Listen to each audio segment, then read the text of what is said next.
the way Umanz uses movement to be ambiguous is like his best trait. Yep. He will just hop and walk and slightly move in and out of that threat range and just perfectly be like, hey, what am I going to do?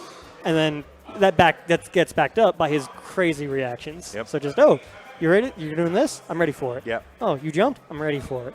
And even when he's like, oh, okay, they adapted. All right, now I just got to wait, play the waiting game, and I'm going to be patient. I'm going to wait for them to commit to something before I do something that lets me go back to where I need to be, right? Exactly. It's that awareness of what's going on stage between himself and his opponent, and that space between them that he's got a really great handle on, and you can really see that because every single time, right, there was not.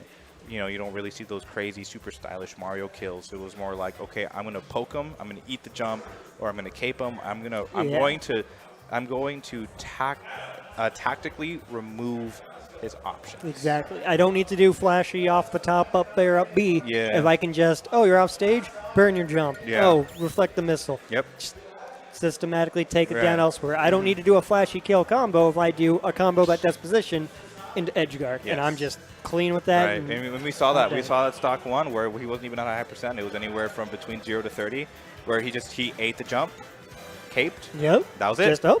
Yep. I know my win condition. Yep. Hi, Luna. Right. And I'll see you in chat. that is arguably just as strong as having that strong presence on stage, having those. I'd argue it's even better. To be honest, right? Because you can do all the percent in the world. But this is a game of stocks. Yeah. It doesn't matter how flashy your combos are if they're not ending with a big old blast and the scoreboard saying, yeah, they lost one. Yeah. So, absolutely. If you can adapt your combos for that and play the matchup around it, by all means do that and look at the result it gives you. Puts you in winners finals. Yep. That's the one. All right. Yeah, this is what our top 8 looks like. So yeah, Marco in finals. Yeah. Wait, Marco and Jimmy played off stream? No, they played first. That was the set. Oh, yeah. I was so confused. I was wait. Okay. And Woody over Sexy Beast. All right, Woody taking an early upset to Alex. I didn't know how to pronounce that. That means Pancakes and Sonic are playing off stream as well? Yes, I'm presuming. Ooh, it looks like that's them playing on. No, that looks like Woody on recorded. I couldn't tell. I would have liked to have watched that one first. Well, if it's on recorded, then hey. I'm just going to say some of the sets we've got on recorded and on stream today have been great. So those of you who are only just here for top 8, hi, Rulo. If you're only here for top 8, check out the VODs after, too. Yeah. There's some good smash down here again. I love the Bakersfield tourneys, dude. They always get some good sets. Very, very true. Speaking of, Umanz Marco. 2 of our best and consistent winners finals placement people we see pretty often in this very top bracket. Yeah, very knowledgeable, very smart players. I'm kind of interested in seeing how Umanz is, like, because he's very much playing to his win condition. Like, how is he going to handle Marco, who's like jumping off the walls, projectiles everywhere. So for what we had talked about earlier of Uman's movement, that kind of top-level play, Marco can do that too. We hadn't seen a lot of that being needed earlier because a lot of his setups and his set play and projectiles did the work for him. Yes. But look in this case how he's bobbing and weaving around Umanz when he's close. Yeah, and again, he's doing the same kinds of things that Toon Link's kit is more attuned to systematically removing options. Exactly. So Umanz is going to have to pretty much almost play against himself, but stronger. You know what I mean? And then... just barely off the side, holding out to avoid the combo, but just hold out a little too far, get a really bad angle. That was so clean. Again, Umanz showing, again, you just need the right positioning, the right moment. Because that was it. Even though he was losing those neutral interactions, he got the one punish that needed to get him to kill, and he took that opportunity and ran with it. That's the Smash Brothers. Just doesn't matter if I lost neutral more times. I got it when it matters. And right now, he's running the show. Just Marco in disadvantage. How's he going to get out this back foot? Uses the bomb to try to disengage. Is able to get something on shield. But ends up off stages. Tried to get the K, but that Toon Link up air, or that up B is just, it's active on both sides. Big old sword. Big sword. Caught the Z drop bomb? He was looking for my something God, too, he the was drop looking for for it, and something then like to crazy, pop yeah. over. He was looking for like that to pop off stage and then get like a bump, like a forward there or something. Avoiding the but the F tilt just covers both in front and behind Yep. Toon Link. So even He if he got swings behind all him, the way behind. Yep. And this is where spacing matters so much because they're aware of what's happening both in front of and behind them, right? Exactly. All like being knowledgeable of those things and everything around. So this is going to be like, we're seeing a bunch of it this early. This is absolutely a set of like will they, won't they? Yeah. Because they're in each other's rhythms. Like to use that boxing analogy again, like you got to know when is it an opening and when can you go for it. It's just like, okay, hold up, this is my chance, go for it. It's like right here, like doing an up smash, he knew he was fully ready for, okay, here comes the reversal, that jump aerial from ledge. But like the way Umanz got his up smash, just, oh, you're in shield, I know you're going to act now. Yeah. Right? It's going to be a lot of, okay, you're not going to make a mistake and leave a big opening, but you're going to leave something that might be that opening. Yeah, it's looking for that piece of commitment, right? That's just a little bit too much. Exactly. Right, and the thing is, when you get to this point, it's not about anticipating every single option that your opponent can possibly throw out. It's about throwing out an option that, in general, protects you the most. Exactly. It's about making the smart choice Yes. as opposed to whether or not you made the choice. Exactly, right? Because like right there, that grab, like that's not a good bad call. He was holding shield on the plat. Yeah. Should have turned the wrong way. You got to watch it. This ledge could be it. Nice. And Nice. yeah, Marco goes all the way out there, well aware of the resources he had. Just if he's going this far out, he has to jump up B, probably from the furthest he can. So just up, and we go all the way out there. Because if he tries to do anything to smack me off, like, I'll be fine. Yeah, exactly. Just, does he like up B early to get me away from him? Okay, he just dies. I'll go to like top screen and live. I know that's still high at percent. I've got my win con. Go for it. If they can optimize their win cons, that will be all that matters. That's if Umanz is getting those spike follow-ups, if Marco's getting those bomb and boomerang into forward airs. This is going to be absolutely a game of who's getting the thing that matters as opposed to just who's got the flashier like hit confirm. Because these will go back and forth. Yeah, 100%. We got one clean hit here, already racking up that percent, 37 to 54, 60. Oh my God. So Z drop to stop the down air.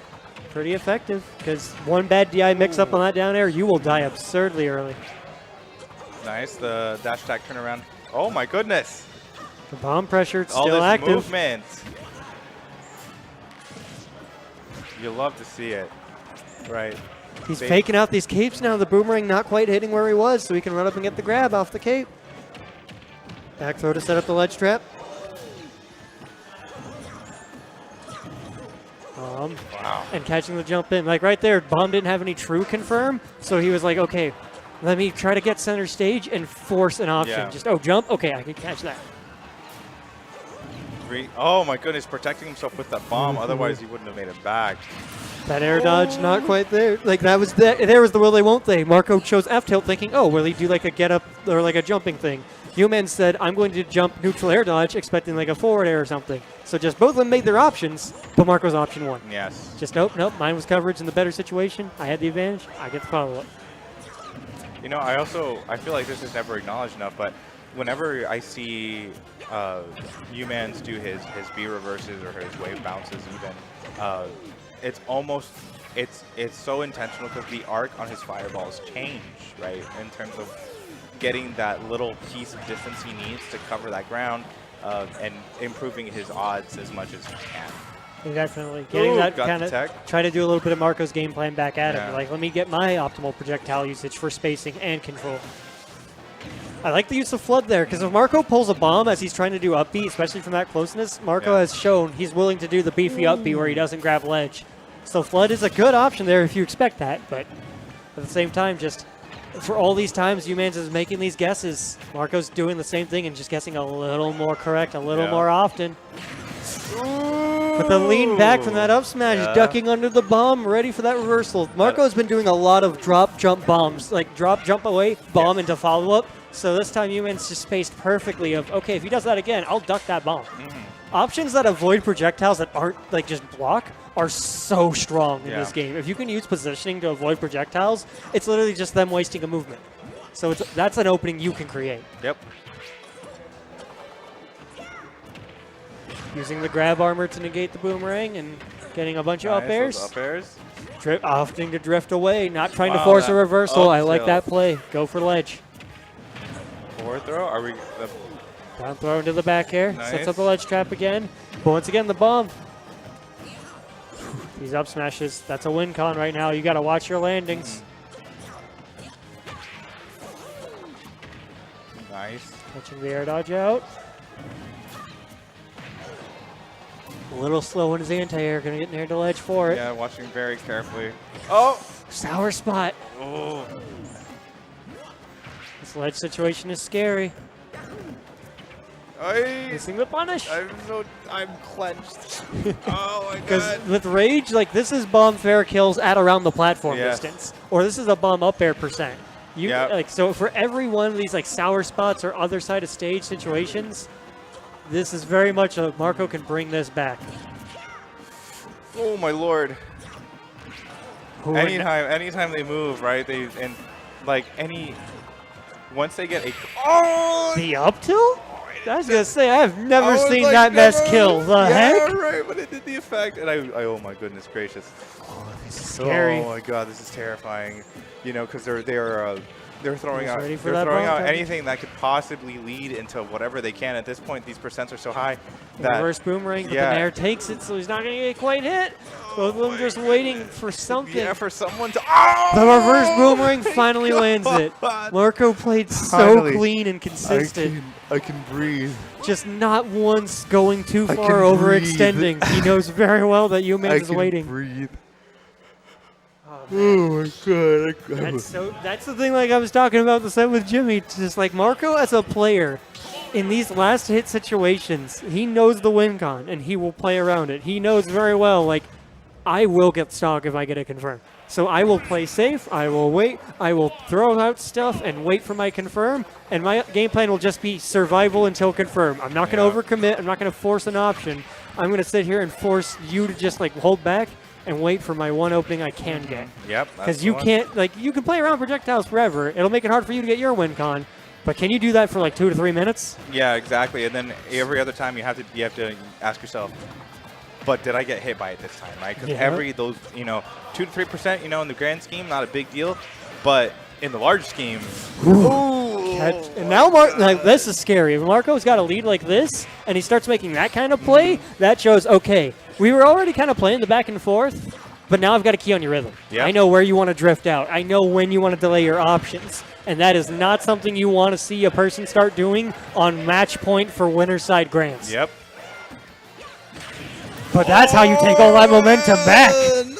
Umanz says, okay, don't get cocky now. Sure, you got one call out. I can do that too. And here comes the giant fish. All right. How's the landing? Right now Marco realizing, okay, good. Like, I need to, watch out, be careful, right? Because if I so much as try to take a mile from this inch, I'll just get my mile swiped right back. Exactly, right? Marco thought he could jump there, be safe, but this panic, right? This pressure. Ledge guard set up. Yeah, Umanz is not cracking. He is playing, and he's going to play as hard as he can. It's really going to be the better man will win. Exactly. Yes. How's Umanz going to play around this stock? It's a similar situation. He has all this crazy damage. Oh my god! Just barely able to get back in ledge. And the down air is a reversal, knowing that Umanz smells the blood in the water. But just nope. I don't know what I'm watching for. Tries to get an extension with that. I love that. Yeah, I love the awareness of up tilt being like, okay, this is only kind of safe. No, but the reason it was safer was because he did the turnaround on the dash attack. So it was the late hit. So it was the late hit. Yes. Those kind of sweeps, if you end with the last part, a little bit safer. That kind of awareness matters. And boomerang fair with a little bit of rage sitting at ledge. Marco cleaning up, just catching the landing there perfectly. Yep. Marco playing that, like, again, just like game 1 and 2, kind of back and forth, kind of like both of them knowing win cons and kind of getting either edge guards or getting other specific hits. But like that can go back and forth, and that shows them how close they were. Game 3, Marco goes, okay, let me get a read on how you're moving. Yep. Let me get a beat on where you want to be, because now it doesn't matter. I'm just going to keep winning neutral so much more. Not just that, I can start making the call-outs. Yep. I can start blowing you up for your movement. I can make these openings, because at the end of the day, like, movement's fine. You're just moving around stuff. You're not making choices. Yeah. but making choices that are committal with buttons. But you are still making choices. Players are still going, I want to drift this way, or I want to do this, and any good player can get a read on that. Yep. All right, and so now we are waiting on, I believe Umanz goes into losers final, finals. and then we are pretty much waiting on Jimmy and Pancakes to finish up their set so that we can jump into losers semi. Woody taking it over Vax 3-1. Yep. Okay.